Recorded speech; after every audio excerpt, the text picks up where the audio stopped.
The scorching sun beat down on Juniper Nash's skin like hellfire as she collapsed onto the dry, cracked earth, her vision blurring and the world around her tilting dangerously. Arizona Territory, 1876. Summer had arrived with a vengeance, turning the landscape into a merciless inferno that showed no compassion for those who dared to challenge it. Juniper had been working since dawn, tending to the small vegetable garden behind her modest homestead that sat isolated on the outskirts of Copper Creek. It was her third summer alone, following her father's passing, and the unyielding heat seemed determined to claim her as its next victim. The 22-year-old woman had been too stubborn to heed the warnings of her body. The dizziness had started hours ago, but the vegetables wouldn't water themselves, and she couldn't bear to lose another crop to the unforgiving desert. Now, as she lay sprawled in the dirt, her cotton dress clinging to her sweat-soaked body, Juniper realized her foolishness might cost her dearly.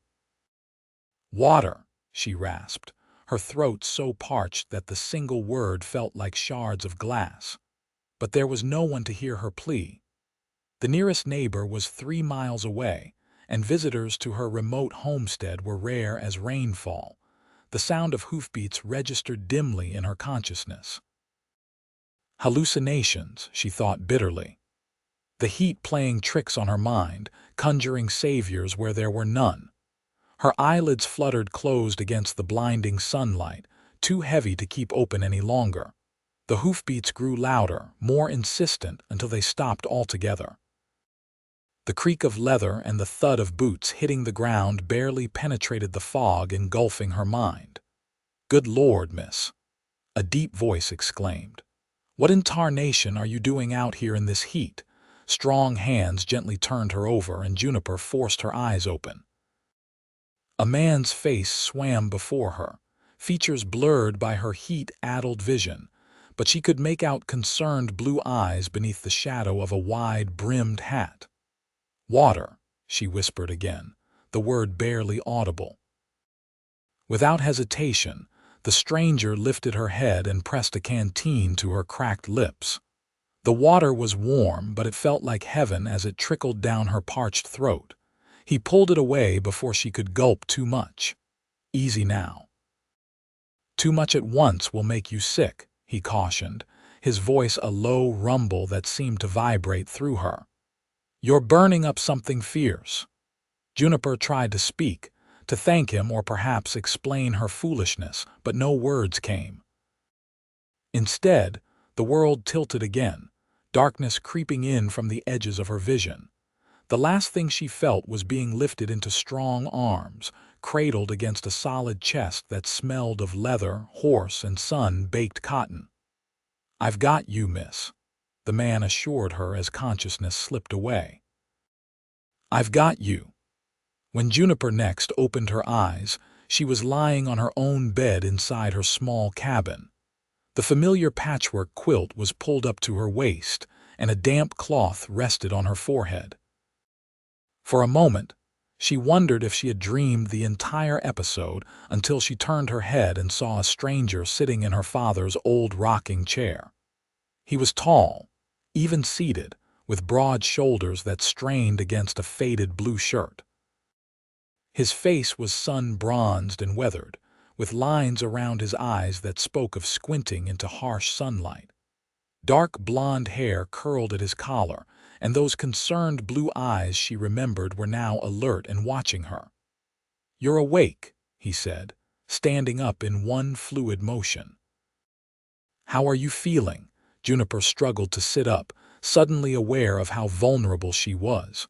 "Who are you? What are you doing in my house?" The man held up his hands in a placating gesture. "Name's Archer Caldwell, madam. I was passing by when I saw you collapse in your garden. You were suffering from heat exhaustion. I brought you inside, got some water in you, and tried to cool you down." He paused, a slight frown creasing his brow. "I hope you don't mind the intrusion, but you needed help." Memory returned slowly, the blistering heat, her stubborn determination to finish her chores, the collapse. And then this man, this Archer Caldwell, coming to her rescue. "Thank you," she said, her voice still raspy. "I'm Juniper Nash." He nodded, moving to pour a cup of water from the pitcher on her bedside table. "Drink this, Miss Nash." Slowly. She took the cup with slightly trembling hands, noting the calluses on his fingers as they briefly touched hers. A working man's hands. "What brings you out this way, Mr. Caldwell?" she asked after taking a few sips. "Not many travelers pass through here. I'm a cattle driver. My outfit's camped about 5 miles south, moving a herd to the railhead at Prescott. I was scouting ahead for water sources when I spotted your place." He sat back down, leaning forward with his elbows on his knees. "If you don't mind my saying so, miss, it's not wise for a woman to be out working in this heat, especially alone." A flash of indignation cut through Juniper's gratitude. "I don't have much choice in the matter, Mr. Caldwell. This land doesn't tend itself, and I don't have the luxury of waiting for cooler weather." His eyes widened slightly at her sharp tone, but then something like respect flickered across his features. "No offense intended, Miss Nash. It's just that heat like this has killed stronger men than me. You're fortunate I happened by when I did." The truth of his words deflated her momentary anger. "You're right, and I am grateful." She set the cup down and attempted to swing her legs over the side of the bed, only to be hit by a wave of dizziness. Archer was at her side in an instant, his hand on her shoulder. "Whoa there. You need to rest. Your body took quite a beating from the sun." "But my garden, I watered it before coming inside," he said. "Figured it must be important if you were willing to risk your life for it." Juniper stared at him, surprised by the thoughtfulness of the gesture. "You didn't have to do that." "No trouble," he shrugged. "Your crops looked like they needed it almost as badly as you did." Despite her situation, Juniper found herself smiling. There was something disarming about this cowboy's straightforward manner. "Well, thank you again, Mr. Caldwell, but I'm sure you need to get back to your herd." Archer glanced out the window at the still blazing afternoon sun. "Actually, if you don't mind, I'd like to make sure you're properly recovered before I head back. My foreman knows I'm scouting. He won't expect me till nightfall." Part of Juniper wanted to insist she was fine, that she didn't need a stranger's help, but the practical side of her knew better.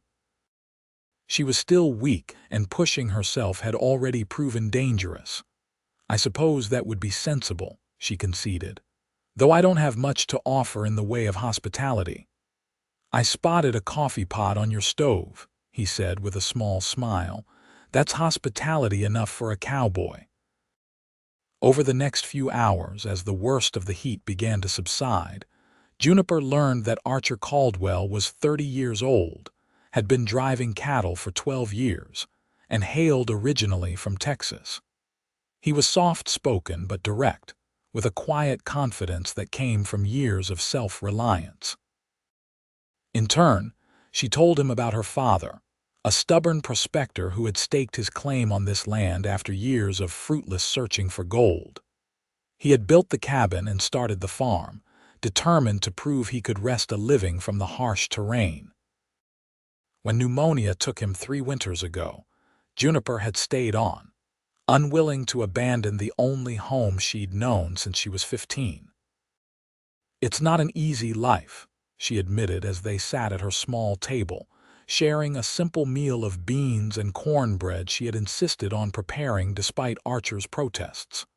"But it's mine." "I understand that," Archer said, his blue eyes studying her with something like admiration.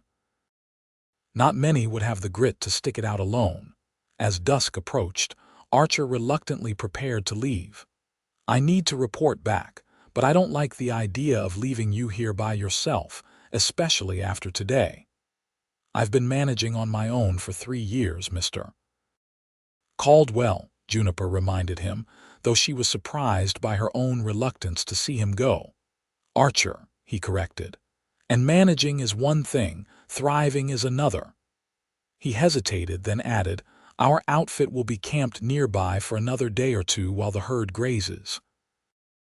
Would you mind if I checked in on you tomorrow?" Juniper knew she should refuse. Proper ladies didn't entertain male visitors without chaperones. But out here, miles from town and neighbors, such niceties seemed absurd. Besides, there was something about Archer Caldwell that inspired trust. "I would appreciate that," she said finally, "but only if it doesn't take you away from your duties." His smile was like sunrise breaking over the mountains. "I'll make it work." True to his word, Archer returned the next day, arriving in the cooler hours of early morning. He brought with him fresh venison, shot at dawn, and insisted on helping Juniper with the heavier chores around the homestead.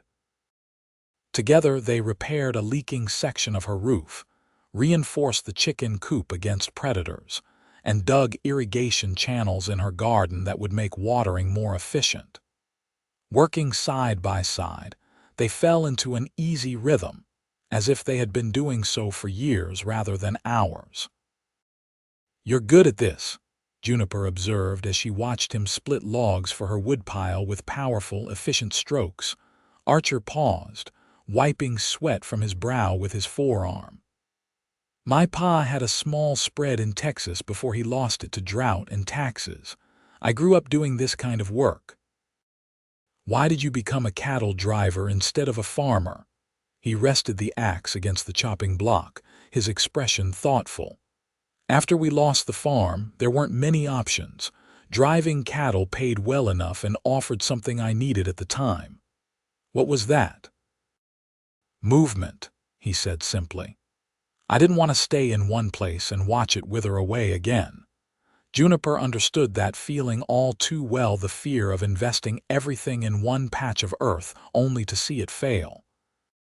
Yet she had chosen the opposite path, rooting herself stubbornly in her father's dream. As promised, Archer returned the following day as well, this time bringing news that the cattle drive would be moving on the next morning.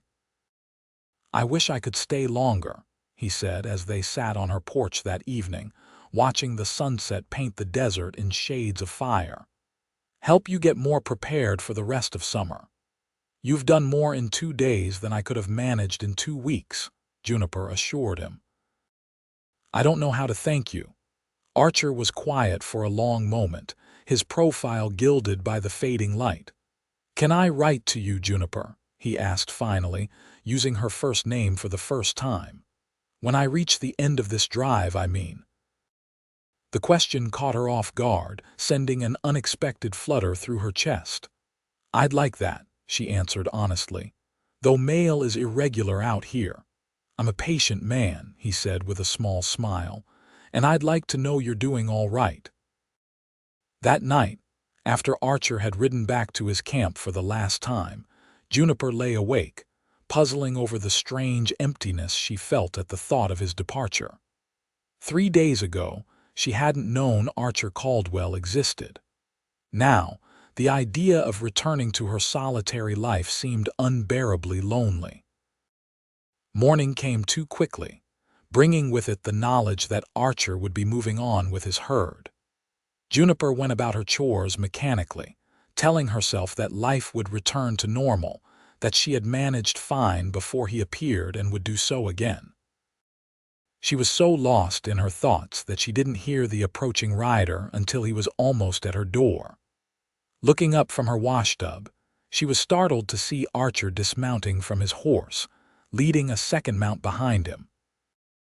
"I thought you'd be gone by now," she said, wiping her hands on her apron and trying to ignore the leap her heart gave at the sight of him. "We're moving out within the hour," he confirmed, removing his hat. "But I needed to see you first." Something in his expression made her breath catch. "What is it?" "I've been thinking all night," he said, taking a step closer. "About you out here alone, about the life you're trying to build." He gestured to the second horse, a sturdy-looking paint mare. "This is Daisy. She's gentle, good with rough terrain, and she's yours if you want her." Juniper stared at the horse, then back at Archer. "I can't accept such a gift." "It's not charity," he said quickly. "It's practical. You need a way to get help if something happens or to reach town more easily." He hesitated. "And selfishly, I'd feel better knowing you had her." The thoughtfulness of the gesture nearly undid her. "Archer, I don't know what to say. Say you'll take her, and that you'll consider something else." He took another step forward, close enough now that she could see the flecks of darker blue in his eyes. "I'm heading back to a small ranch I've been building in Colorado after this drive. It's nothing fancy, just 100 acres with a cabin not much bigger than yours. But it's good land with reliable water." Juniper's heart began to race. "What are you saying?" "I'm saying that in the 3 days I've known you, Juniper Nash, I've seen more strength, determination, and grace than in most people I've met in 30 years. His voice grew softer. "And I'm saying that if you wanted to, there would be a place for you there. With me." Stunned, Juniper could only stare at him. "You're asking me to leave my home, to go with you to Colorado? We barely know each other." "I know," he acknowledged, a rueful smile touching his lips. "It sounds crazy when you put it like that. But out here, life doesn't always give us the luxury of time. Sometimes you have to trust your instincts." He took her hand gently in his. "And mine are telling me that you're someone special, someone worth changing my plans for." The warmth of his touch sent a tremor through her. "I can't just abandon everything my father worked for." "I understand," Archer said, disappointment evident in his eyes though he tried to hide it. "It was a foolish idea. I shouldn't have." "But," Juniper interrupted, surprising herself with what she was about to say, "I could consider visiting. After the harvest, perhaps." Hope flared in his expression. "You mean that?" "I do," she said, realizing as she spoke that it was true. "Write to me, tell me about this ranch of yours, and when the worst of summer is past and my garden is harvested, maybe I could come see it for myself." Archer's smile was brighter than the Arizona sun. "I'll write so many letters, you'll be sick of hearing from me before autumn arrives." In the moment before he had to leave, he leaned down and pressed a gentle kiss to her cheek. "Take care of yourself, Juniper Nash, and take care of Daisy." "I will," she promised, her skin tingling where his lips had touched. "Godspeed, Archer Caldwell." As she watched him ride away, leading his cattle drive north, Juniper felt something she hadn't experienced in years: hope. Not just for survival, but for something more, something that might include a future beyond the confines of her lonely homestead. The summer months crawled by, punctuated by Archer's letters. True to his word, he wrote frequently, his unpracticed handwriting filling pages with descriptions of the trail, the countryside they passed through, and most of all, his ranch in Colorado. He wrote of mountain meadows filled with wildflowers, of streams that ran clear and cold even in summer, of winters that brought snow but also a beauty that the desert could never know. And between the lines, in the careful way he inquired after her health and her crops, in the small personal details he shared, Juniper read something else: the gradual unfolding of his heart. Her own letters in return started cautiously, but grew more open as the weeks passed. She told him of her daily struggles and small triumphs, of the loneliness that sometimes threatened to overwhelm her, and of her fears about leaving the only life she had known as an adult. By the time September arrived, bringing with it slightly cooler temperatures and the culmination of her harvest, Juniper had made her decision. She would go to Colorado, at least to visit. To see for herself, this place Archer spoke of with such affection, and to discover if the connection they had formed during those 3 intense days could blossom into something lasting. The journey north was arduous, even with Daisy carrying her faithfully over difficult terrain. Juniper had arranged for a neighbor to check on her property during her absence, promising to return before winter if Colorado didn't suit her. But as the landscape gradually changed from desert to mountains, as the air grew crisper and the horizons wider, she felt a lightening of her spirit that had nothing to do with altitude. Archer's directions led her to a valley nestled between pine-covered slopes, where a modest cabin stood beside a clear running creek. Smoke curled from the chimney, and a small herd of cattle grazed in a nearby meadow. It was exactly as he had described it, simple but beautiful, with the promise of life rather than the constant threat of death that the desert posed. When he emerged from the cabin, alerted by Daisy's approach, the look on his face made the entire journey worthwhile. Joy, disbelief, and something deeper transformed his features as he ran to meet her, lifting her from the saddle and into his arms as if she weighed nothing. "You came," he murmured against her hair. "You really came." Juniper found herself laughing and crying at once, overwhelmed by the rightness of being in his embrace. "I had to see if your Colorado paradise was as beautiful as your letters claimed." "And?" he asked, setting her down but keeping his hands on her waist, as if afraid she might disappear.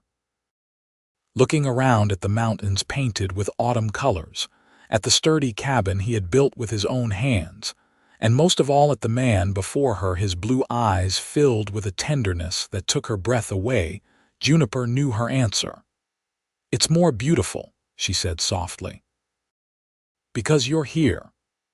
That evening, sitting before the fire in his cabin, they talked for hours, filling in the gaps that letters couldn't bridge. He told her of his plans for the ranch, of the orchard he hoped to plant come spring, of the additional rooms he intended to add to the cabin. "I've been building it all with you in mind," he confessed. "Ever since I left Arizona, even though I had no right to hope you'd come." Juniper touched his face gently, tracing the lines that worry and weather had etched there.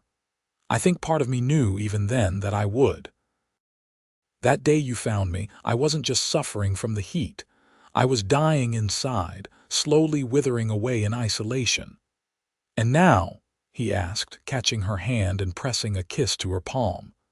"Now I feel alive again," she whispered, "like a plant that's finally been given water after a long drought."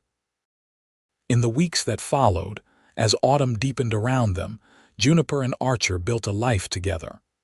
She learned the rhythms of the ranch, adding her farming knowledge to his expertise with cattle. Together they prepared for winter, preserving food, chopping wood, and reinforcing the cabin against the coming snow. And in the quiet evenings by firelight, they learned each other, sharing stories from their pasts, dreams for their future, and slowly, carefully, the physical language of love. Their first kiss came on a crisp October evening as they watched the sunset from the porch. Their first night together followed soon after, a tender exploration that left them both changed, bound together in ways that transcended the physical. When the first snow fell in November, blanketing the valley in white silence, Juniper stood at the window, watching the transformation with wonder. Archer came up behind her, wrapping his arms around her waist and resting his chin on her shoulder. "What are you thinking?" he asked. "That I never imagined I could be this happy," she answered honestly. "That I might have spent my whole life in that desert, never knowing what I was missing." He turned her in his arms, his expression serious. "Are you sure, Juniper, that this is what you want?" "I know you left behind your father's legacy." She pressed her fingers to his lips, silencing him. "My father wanted me to live, not just survive. He would have understood." Taking a deep breath, she added, "Besides, I was thinking we might go back in the spring, just long enough to collect the things that matter most to me. Maybe sell the property to someone who can make it thrive." Relief and joy washed over his features. "I'd like that. To see where you came from, to help you bring your past into our future." The word "our" sent a thrill through her. "Our future," she repeated. "I like the sound of that." On Christmas morning, with snow falling gently outside and the cabin warmed by the crackling fire, Archer presented Juniper with a small wooden box he had carved himself. "I'm not a man of many possessions," he said, as she opened it to reveal a simple gold band. "But this was my mother's, the one thing I kept when we lost everything else. She made me promise I'd only give it to someone who made me as happy as she made my father." His voice grew husky with emotion. "You're that person, Juniper. You always will be." With tears in her eyes, she accepted his proposal, knowing that what had begun in the desperate heat of an Arizona summer had blossomed into something enduring and precious. They were married in the spring, in the small church of the nearest town, with only a few neighbors as witnesses. Afterward, as promised, they journeyed south to Juniper's homestead. The trip was bittersweet, filled with memories both painful and cherished. But as they packed up her most treasured possessions and prepared to sell the property to a young family eager for a fresh start, Juniper felt not loss but completion. "Thank you," she told Archer as they stood together for the last time on the porch where he had first kissed her cheek many months before. "For what?" he asked, his arm secure around her waist. "For finding me that day. For bringing water when I was dying of thirst literally and figuratively." She leaned into him, drawing strength from his solid presence. "For carrying me inside when I couldn't stand on my own. I'll always be there to catch you," he promised, pressing a kiss to her temple. "Though these days you seem pretty steady on your feet." Juniper smiled, thinking of how far she had come from the desperate, isolated woman he had first encountered. "That's because I have somewhere to stand now, somewhere I belong." As they rode away together, heading north toward their Colorado home, Juniper knew with absolute certainty that the scorching day that had nearly claimed her life had instead given her something precious beyond measure. Not just survival, but love. Not just existence, but a future bright with possibility. And as the desert faded behind them, giving way to greener landscapes, she squeezed Archer's hand, grateful beyond words for the cowboy who had brought water when she needed it most, water for her parched body and for her thirsting soul.